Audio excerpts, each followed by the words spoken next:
Howdy, Jacob here. Today we're looking at Element Solutions in the chemicals industry. 6.9 billion market cap on 8.4 billion enterprise value. They operate as a specialty chemicals company, US, China, internationally, globally, founded in 1785. That is so old. It's almost as old as America. I mean, that is absolutely crazy.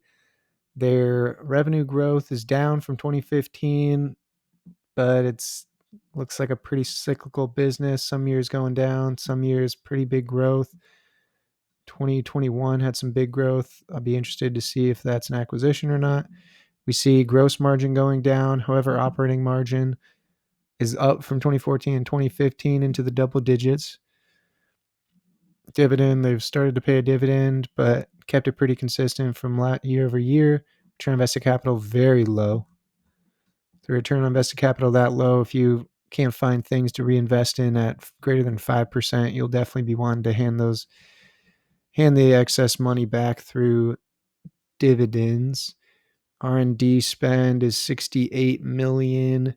That's going to be about 3% of their revenue, so very low investment of R&D.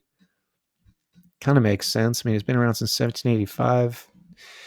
Poor return on invested capital. They have $289 million cash and cash equivalents, $12 million short-term debt, $1.9 billion long-term debt. Looks like there was a huge reduction of debt here. Long-term debt, they must have sold off an asset to pay off some debt. That $1.92 billion in relation to their cash flow is still quite a lot. I mean, you're looking at a very substantial amount of debt in relation to your free cash flow. And so I'm going to be assuming that a lot of capital allocation is going to go to debt reduction. Because again, you have to balance out what you want the company to do with what they've done historically. And based on what we're seeing here, there was some big sell-off of the business to fund this debt.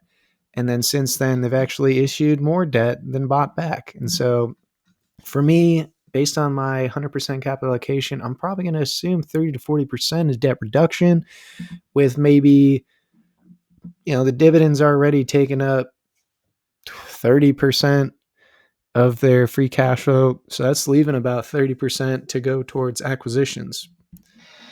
So let's get to it.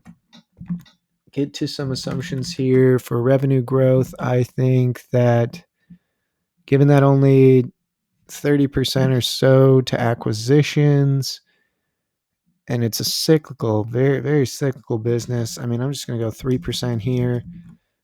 Given the cyclicality, given the below average return on invested capital, given the debt, I mean, I'm probably looking at an 11p in my eyes.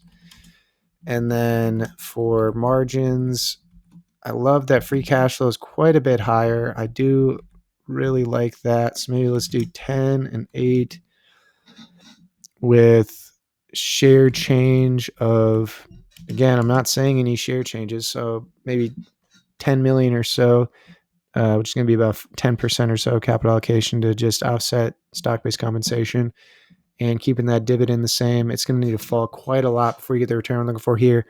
I don't think this is the best company I've ever seen. I think there's a lot better companies. I would want to get this at an extraordinarily cheap price, and right now, it's not looking like it to me. Hope you enjoy the video still and have a great day.